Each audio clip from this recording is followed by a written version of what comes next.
Hi, it's Steven at Classic Typewriter.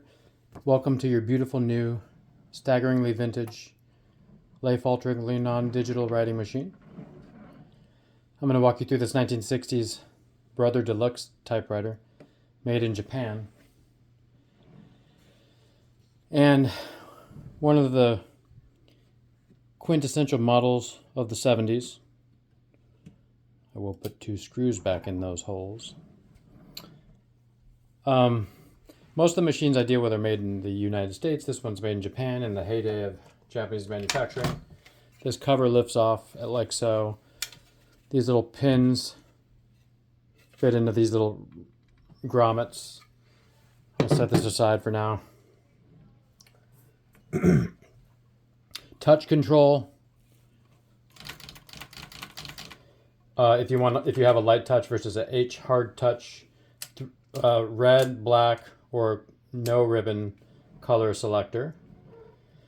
This little switch here is pretty obviously numbered 2. It says R1, 1.5, and 2. So that's how you set the line spacing. R will do nothing. It won't space it at all.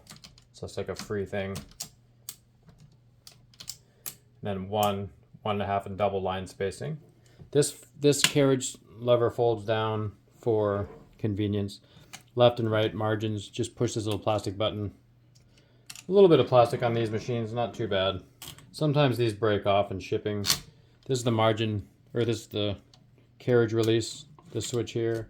Paper bail with a ruler. Going up to number means it has 120 characters per inch if it goes up to 90.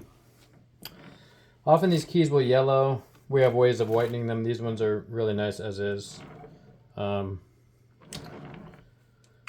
This is the backspace. It's always an arrow pointing forward. And this is the margin release. So when you're near the end of the line, that's a nice ringing bell. When you hit the end of the margin, you can't type. So if you push the margin release, it'll give you a few more spaces. Trying to think if there's anything else that I see. No tabs on this machine. There are these, to remove the ribbon, there are these pieces that fold open, similar to on an SM Olympia. Then this comes out. It just has to slip down on the bracket and turn it till the pin falls into one of those holes.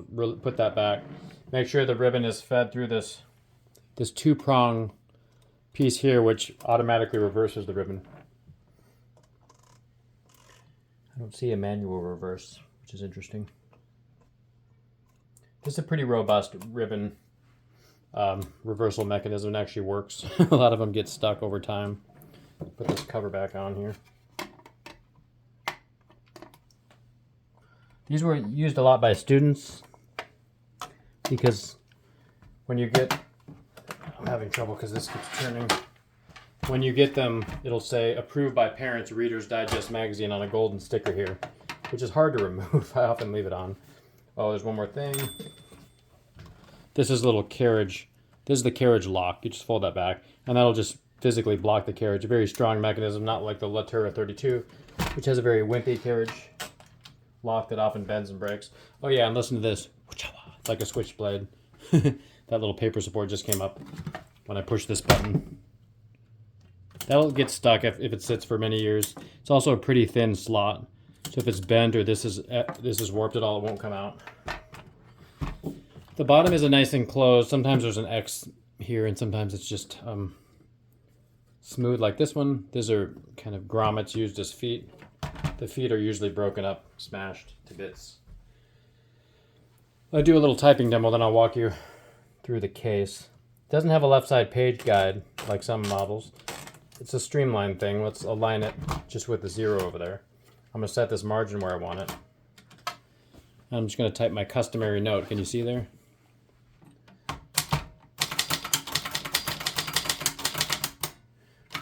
Good, thank you.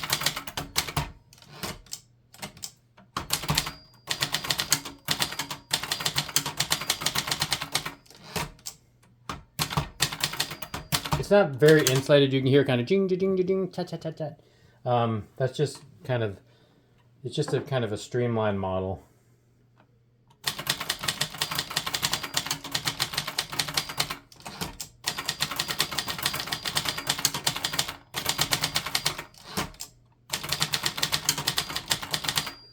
There is an exclamation point.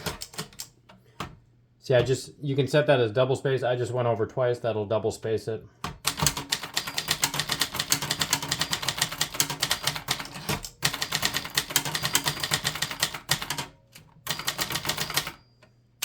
I'm doing that in red. Let me move this margin over so you can hear the bell.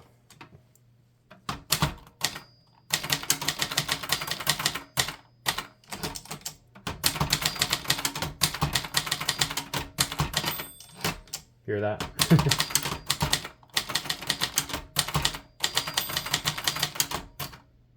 See, it rang. I got to do my margin release. Which is kind of inconvenient on smaller pages. That's why I kind of just have it out there and I sort of eyeball it for smaller pages. For letters or longer, wider pages, you can definitely use that.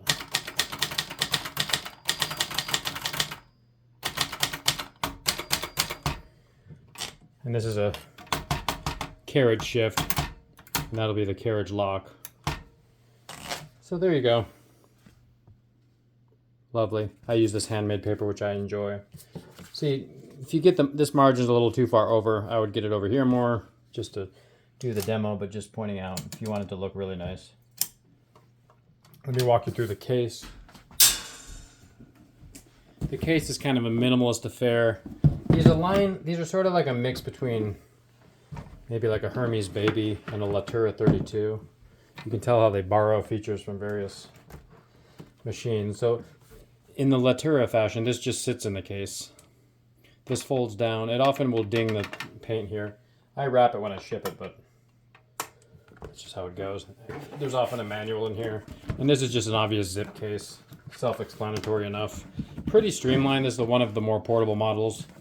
You know, fairly lightly built case. Often the zipper is shot as on the Latura 32.